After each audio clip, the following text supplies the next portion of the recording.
testování virálních produktů. OK, takže já teďka půjdu do sprchy a udělám si skincare a použiju tohleto sérum plus tyhle ty věci od Salvador de Janeiro. Tady mám šampon a tady mám korektor, teda kondicionér, korektor fakt ne, to je kondicionér, plus tady tu masážní věc. Ona mi úplně není příjemná, jako, no i když teďka. Já mám teďka mokrou hlavu trochu, protože já jsem si tam dala takový sérum. No, teď to je docela příjemný, ale když jsem já jsem to zkoušela na tu suchou hlavu a moc mi to příjemný nebylo. OK, takže to vyzkouším a jsem zvědavá i na to sérum, jestli bude plnit své účinky.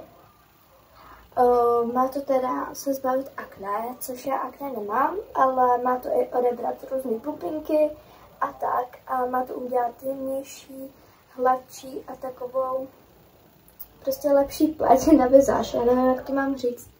Takovou jako lesklou. Jo, lesklou, to je to slovo.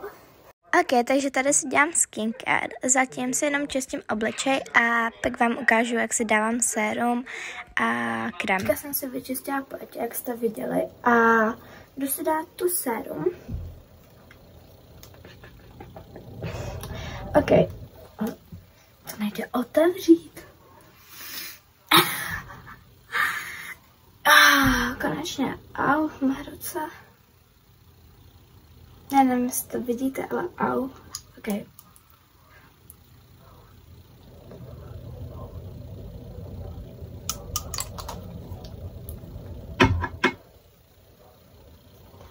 OK, budu se ho teďka dávat třeba týden v kuse. A pak vám dám vědět, jestli mi to v něčem zlepšilo nebo ne. Já takhle na to video, můj obličej vypadá strašně suchý a bílej. Ale ve skutečnosti není. Takže abyste se tak nemysleli, že to byl nějaký wow rozdíl. Ale ne. Ještě si dám krém. Požívám tenhle ten. Mě vyhovuje ze všech krémů nejvíc. Nebo ještě na exém, Exepial. Že jak by já exém nemám, ale dřív jsem trošičku fakt jen malinko měla na ruce. Tak mi zůstal Exepial. A ten hezky mi promastil úplně tu pleť, takže ten je taky dobrý.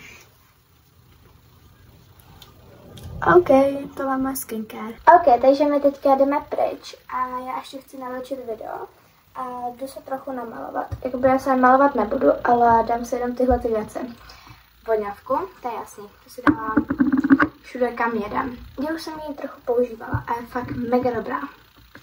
Plus ještě tenhle ten lip balsam a ještě tenhle ten. Jeden má být takový víc do oranžová a druhý průhledný. Ok, já si to jdu otevřít.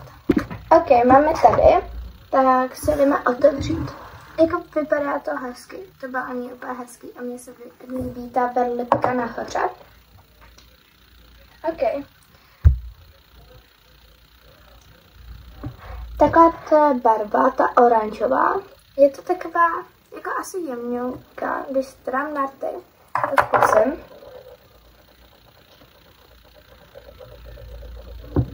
Já to dám ještě z toho, ale takhle to je docela jemný, jako i hezký. No, tady už to je trochu víc, ale mně se to nehodí k očím, protože já mám hodně modré oči a prostě ten, chápete? Prostě to nemačuje. Ale kdyby jsem si tam toho dal míň, tak to je hezký. Já to zkusím dát i na tvář. Protože jak Florence by Mills mají takový ty velký na tvář, jako tvářenku. Tak můžu si to dát takhle.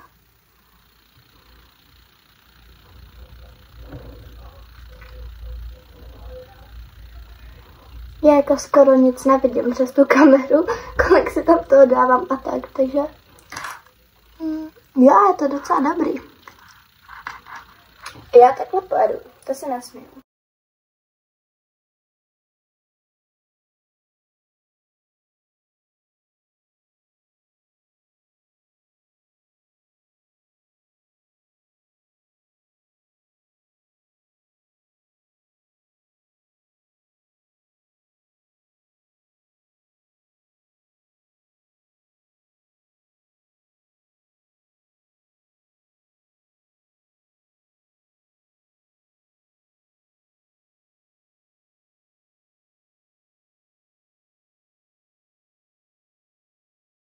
Ok, já jsem si teďka myla hlavu tímhle a jak by hrozně to vonilo a použila jsem i tohle. Ale já nevím, co to je, prostě na vlasy, víte. No, mně to nepřišlo vůbec příjemný, spíš mě to jako bolelo a tahalo, takže tohle bych úplně nedoporučovala. A ty šampony, já nevím, ale mě voněly, ale zatím nevím, jak to bude působit, takže se vám postupně ozvu a budu je používat víc. Ok, já jsem si teďka dala tam motýlka od Florence by Mills, měla jsem tam pupínek, tak uvidíme, jestli to bude fungovat. Ok, já jsem teďka měla věc na ten pupínek. Prostě tu samolepku od Florence by Mills. A docela to funguje, ale ten pupínek už tam musí být dlouho, jinak to fakt nezabírá. Měla jsem to přes noc. Tahle ta sérum, ne, já nevím, jak se to vyslovuje, Oridami, já fakt nevím, pardon, mi mega pomohlo. Měla jsem lesklou a jemnější pleť a fakt to bylo mega dobrý a doporučuju to. Mega moc to doporučuju. Já jsem teďka dlouho používala tenhle gel drip, je to od Essence a je to primer a je fakt mega dobrý. Já se vždycky dávám před make-upem, já se vždycky dávám korektor, tvářenku a jak to bude, highlighter a vždycky první jde a je to mega dobrý. Těmhletím samolepkám od Florence by Mills dávám 4,5 bodu z 10, jako jsou dobrý, jsou drahý a jakoby fungujou jenom na pupínky, který už byste mohli vymáčknout, takže ten šampon a kondicionér od Sol de Janeiro fakt nedoporučuji. Úplně se mi začaly cuchat vlasy, měla jsem je úplně suchý, úplně strašný, fakt to bylo úplně, i kdyby jsem používala nějaký nekvalitní šampon, takže to fakt nedoporučuji.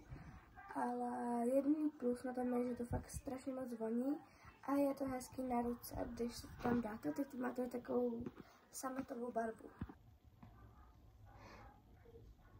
Tyhle ty lipsticky od Florence by Mills fakt doporučuji a dávám jim 7,5 bodů z 10. Jsou fakt dobrý, plní své účinky a fakt je doporučuji. A děkuji, že jste se koukali a ahoj u dalšího videa.